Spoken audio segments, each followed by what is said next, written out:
اسمع يا ابني، خلص يلي بين ايديك وروح جيب لنا حبه سودا مشان الجبن. ماشي يوب.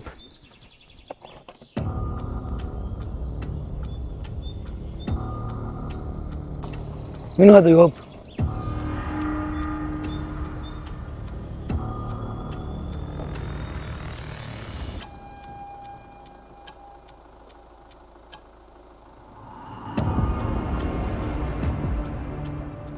هذا مو خالك ابن اخوي؟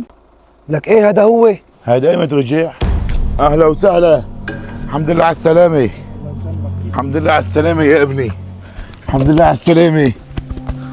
ابن عمي. اهلا اهلا. لك ايش عامل بحالك؟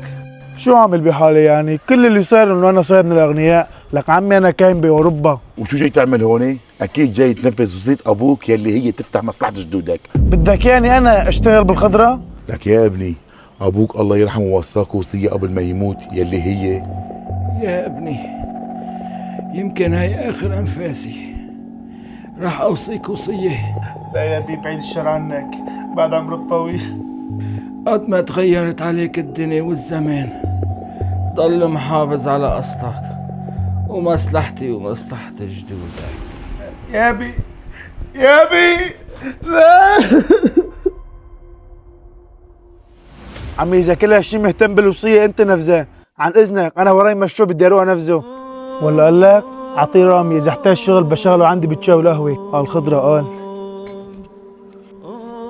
اسمع يا ابني، ما تخلي الغربة تغير أصلك، واللي بغير أصله بيكون ماله أصل، والأيام راح تجور عليك وترجع لأصلك. ماشي عمي، خليك انت على اصلك، خلي اصلك ينفعك.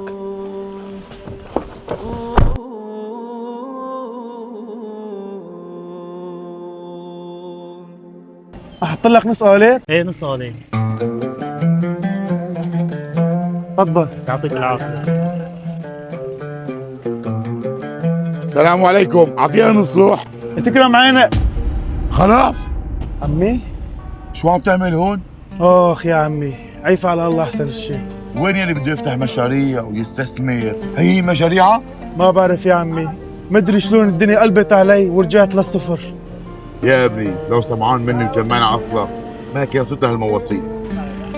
الطمع ضر وما نفع يا عمي. اسمع مني الحكمة يا ابني، يلي بيغير أصله مثل الشجرة يلي بقطع منك غصن، ما بيتم فيها لا ظل ولا ثمر. معك حق يا عمي، وانا حاسس بالذنب ونكرت اصلي، والله من قيمتك وفوق هيك ما وفيت بصيت ابوي. مشان الله يا عمي بوس ايدك قل لي شو عامل. حسبي الله ونعم الوكيل، مشي معك. اسمع يا ابني، رح اعطيك كم ليره تفتح بسط خضراء، وشوي شوي بتفتح محل كبير وبترجع لاصلك وبتنفذ وصية جدك وابوك. عن جد بدك تساعدني؟ بعد ما قلت من قيمتك وهنتك؟ قديش كبير يا عمي؟ انا هيك اصلي علمني.